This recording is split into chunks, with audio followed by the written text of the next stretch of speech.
Tenbury in Worcestershire.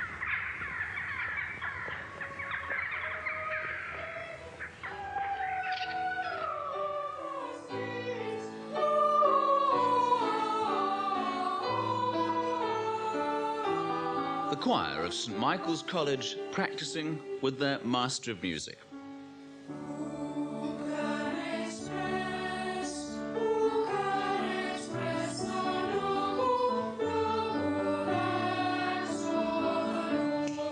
Go lighter on the second syllable of noble.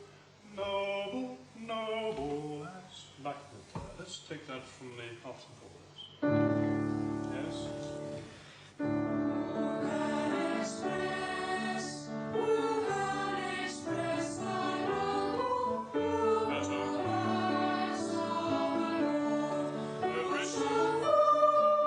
There are at the moment 18 boys in the choir, none of them more than 13 years old. And they're the only school choir in the country who sing morning and evening prayers every day of the year, except Saturdays and school holidays. Well, why do they do it? Because they're keeping up a tradition started 120 years ago by the founder of the college, Sir Frederick Ouseley. Now, at that time, the standard of singing in English cathedrals wasn't too good. And so Sir Frederick, who was a brilliant musician himself, set out to train boys who he hoped would become organists and choristers, and so perhaps improve the music of our great churches. This college has been founded and dedicated to the service of Almighty God. The object of the college is to provide a course of training and to form a model for the daily choral services of the church in these realms, and for the furtherance of this object, to receive, educate, and train boys in religious, musical, and secular knowledge.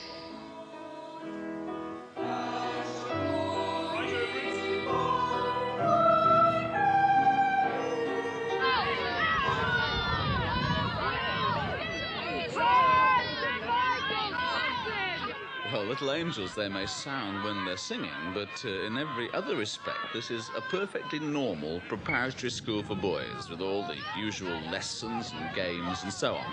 And when St Michael's first team is playing soccer or rugby or cricket, any voice training they may have had comes in handy in quite another way.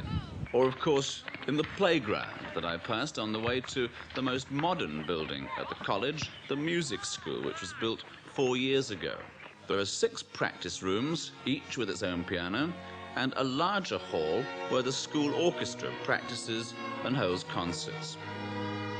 As you'd expect, music plays a large part in the life here, and not only church music.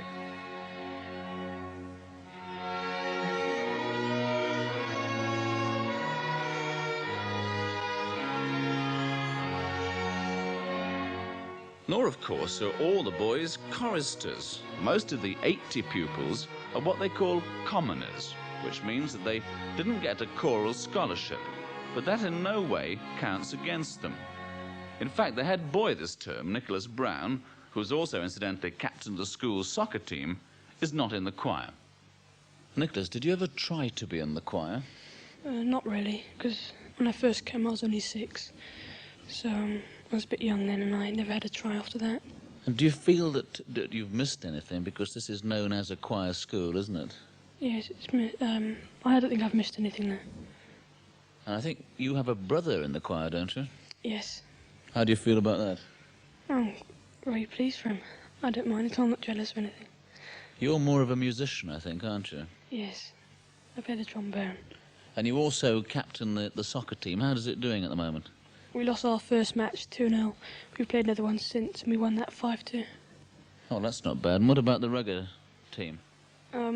We had an unbeaten season last, and it's the first time for 12 years we've had that.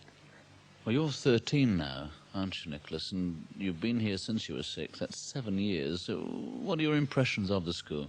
I like it very much, and I think I'll miss it a lot when I go to my next school, and especially the music. How do you mean, the music? You miss the sound of music all the time, really? Yes, the choir. but I'll probably still be in the orchestra at my next school.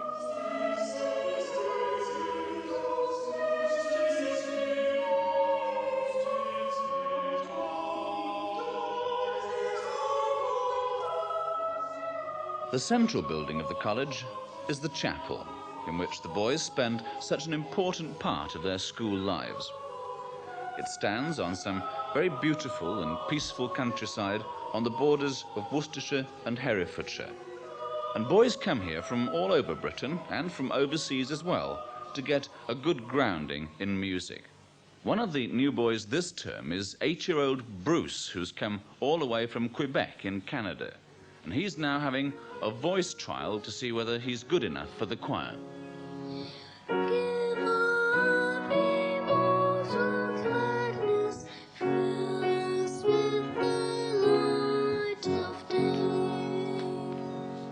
Fine.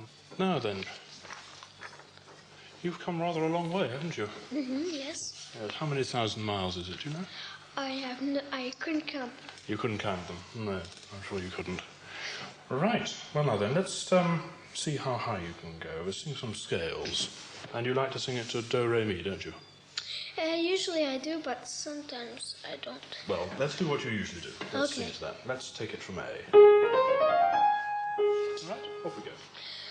Do, re, mi, fa, sol, la, ti, do. Let's keep it opened up at the top. Let's try another one. Sing it out. Yes. Do, re, mi, fa, sol, la, ti, do. Good. Should we try one more? If it pleases you. If it pleases me, I think that would please me very much. Yes, off we go. Do, re, mi, fa, sol, la, ti, do. Splendid. Bit higher, do you think?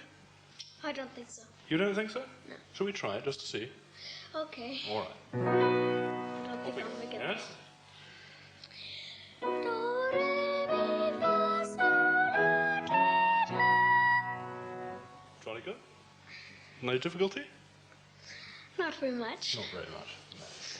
No. Now then, I'm going to play more than one note at a time. And I want you to pick out the top note or the bottom note or sometimes the middle note. All right? Before we do that, tell me a bit about yourself. What hobbies have you got? What do you enjoy doing? I enjoy playing instruments. What instruments do you play? Piano and organ. You play the organ? Well, I'm going to learn how to play the organ at least. Jolly good. And what sort of recreations do you have? Do you like stamp collecting or modelling or... I like modelling. You like modelling? Yes. What sort of models do you like making? I like making airplanes and all kinds, but the only kind we never get at home is boats.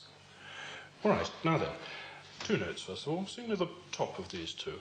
La, Right, the bottom of these two. la. No, that's not quite right. Listen again. I don't get that one. You don't get that one? No. All right, let's try another one. Sing with the bottom one of these two. La, All right, now sing with the middle note of these three. la. Good. The top one of these three. Okay, now then, a little test. Two little memory tests, in fact. First of all, a rhythm. I'll play a little tune, then I'd like you to clap that rhythm to me. No. All right?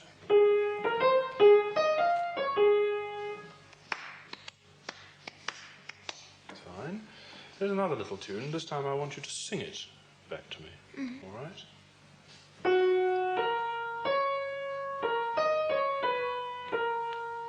La, la, la, la, la, la. Roger Judd, who's the master of the music here, has just been giving Bruce his voice trial there. Roger, how did he get on? Well, he got on very well. He was alert, very self-possessed for his age, a good ear, and that really is one of the essential ingredients. If the boy, as you heard, is able to pick out notes from several notes being played at once accurately, this is really what one looks for. So do you think he will now get a place in the choir? Well, I should think that he stands a very good chance. There are, of course, other boys to be heard. There are about 15 in all, and when I've heard them all, the warden and I then draw up our final list after that. So how many do you think will make it into the choir? Well, at the moment there are a possible 6 places to be filled by that. What's the maximum 15. limit for the choir? It's 20. First of all, there isn't room in the stalls for any more than 20. And secondly, we sing in a small church, and one doesn't really need a vast number of boys to sing. And what about the men singers in the choir? Where do you get them from? Well, they are teachers here. There are, in fact, 2 who come up from the town who have other jobs, but the majority of them teach here, and they're appointed because they can sing and teach. Well, we're sitting now in the school library. It's a beautiful room, isn't it? And this is where you have your choir practices, is it? Yes, it is the most amazing library. It's one man's private collection, which has been left to the college. But you can't see, in fact, sitting in here, the more priceless of the collection, which are kept in a strong room, where, in fact, we have manuscripts such as the conducting score of Messiah, which Handel used during his lifetime, and many part books of Tudor music. And to give the boys an interest and an understanding of this, one can show them the part books that their contemporaries way back in the 16th century used when they sang the music shortly after it was written.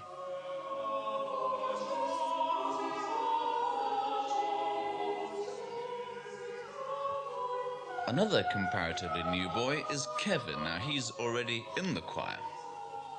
Oh, Kevin, how long have you been at the school? Nearly coming up to 1 year at the end of this term. And what kind of school did you go to before you came here? A primary school. They did not do as much music as we did here, but we still had a school orchestra, and there was a choir. And you sang in that choir, did you? Yes. So why did you decide you wanted to come to this school? Mainly because I wanted to sing in the choir. And how many times do you sing a day? Well, I sing once in the morning in church, and then I have a choir practice in the afternoon, and then I have a service in the evening. It's an awful lot of singing then, isn't it? Yes. Do you ever get tired of it?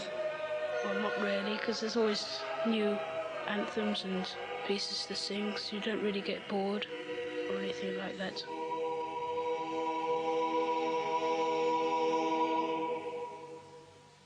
Martin, you're the senior chorister. You're the sort of head boy of the choir, are you? Yes. Well, all this practicing we've heard you doing, is this done when the other boys, the commoners, are busy working? No, it's usually done out of school time. We have choir practices every day, lasting about 40 minutes. On Sundays, we have 2 choir practices, one before the service and one afterwards. On Fridays and Tuesdays and Monday mornings, we have a full choir practice with all the men. And what are the rest of the school doing while you're busy singing then? Well, in the afternoons, they have free time, but Friday evenings and Monday mornings, they've got kind of reading period. And how do you think you'll feel when you come to leave the school and you don't have to do the singing anymore? I suppose I'll just have to get used to it.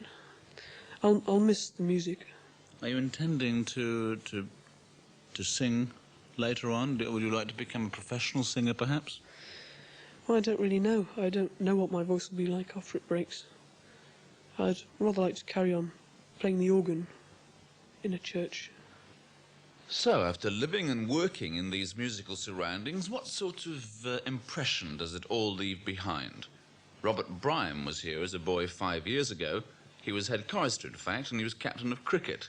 And he's now back here doing some teaching before going to university. So, Robert, what kind of impression did it leave you with? Coming back here, everything seems to have shrunk, approximately 14 or 15 inches. I can't really wonder why. But as far as things changing, I don't think anything has changed, really. Except the people, the staff. But apart from that, It was all the same routines. Even some of the same faces, except they're the brothers of the boys I knew. And did you miss, when you left the school, this daily routine of singing twice in church? Well, while I was going through the routine, I didn't really appreciate how much time it actually took up. And when I went to my next school, I had tons of free time, and I wasn't really quite sure what to do with it to begin with. And I did miss the singing, because I enjoyed that very much. But with all this free time, I eventually got around to doing singing of my own without having to be made to do it. And did it sort of foster your basic love, obviously, of music? Oh, I think so, yes. My parents are fairly musical anyway, but it was certainly a concentrated 5 years. It didn't put you off having to do it so regularly? Good Lord, no, it was lovely. And what now about the future? Are you going to... Do you hope to establish a career as a musician? Yes, I do, yes. I wouldn't mind singing, but there are so many people who want to sing these days, it might be a bit difficult. But I would certainly like to, yes.